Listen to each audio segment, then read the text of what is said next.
salt, garlic powder,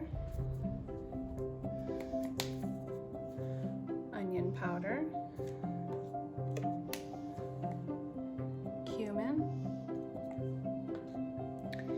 and some cayenne. Definitely leave this out if you don't like spice. I'm cooking for my husband and I. The kids definitely are not going to like the cayenne, so I'll leave this off of their salmon. And then you will need some melted butter. You want to make sure the salmon is cold. The melted butter is going to stick to the fish if the fish is cold rather than room temperature. So first we're going to start by, and I just use my hands for this. Keep one hand clean, one hand dirty. And then I'm not constantly running back and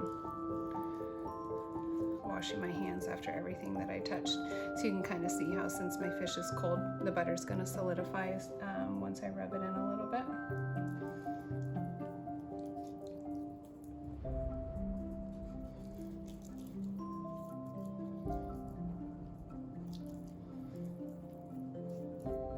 All right, now that that is all buttered up, I'm going to start with my kosher salt. Just going to give it a light sprinkle and kind of pat it in so it sticks to the fish. Next, I'm going to go in with my garlic powder. And when I blacken the fish in my cast iron skillets, I like to really load up the seasoning. That helps to blacken them a little bit better. So I tend to put more seasoning on when I cook them this way versus if I were throwing them in the oven or putting them on the grill. And then we have onion powder.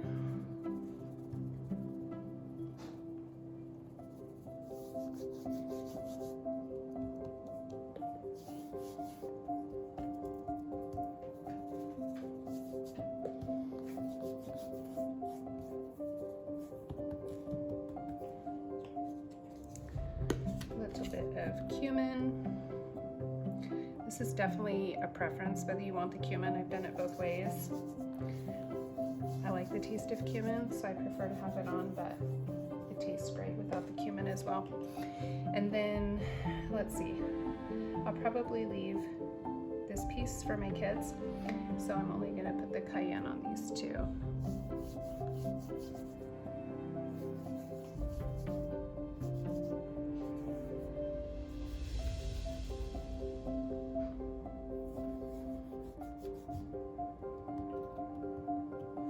And that's your seasoning.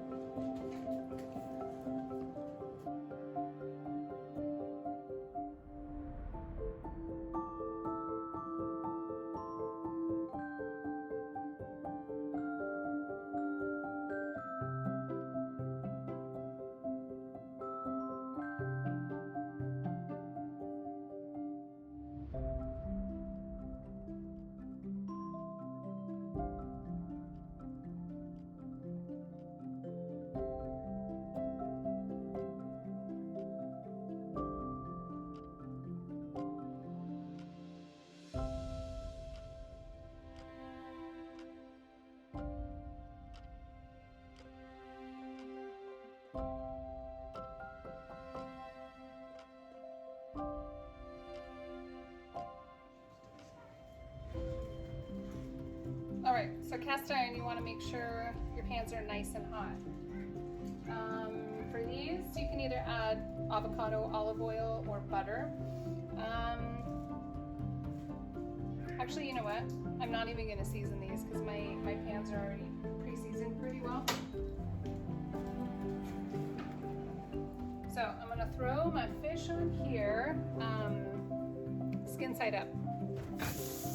And I'm just gonna let it sear. You want high heat, sear the top. The nice thing with the salmon is you can watch it as it cooks through the thickness of the fish.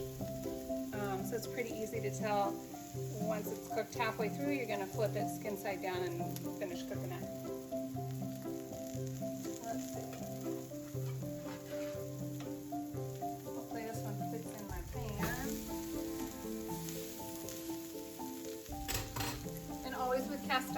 want to make sure you limit your amount of flipping. Flip twice, actually flip once. Cook on each side, flip once in between, and they'll be good to go. You'll sear the fish side, and it'll have a nice crunchy crust on the top.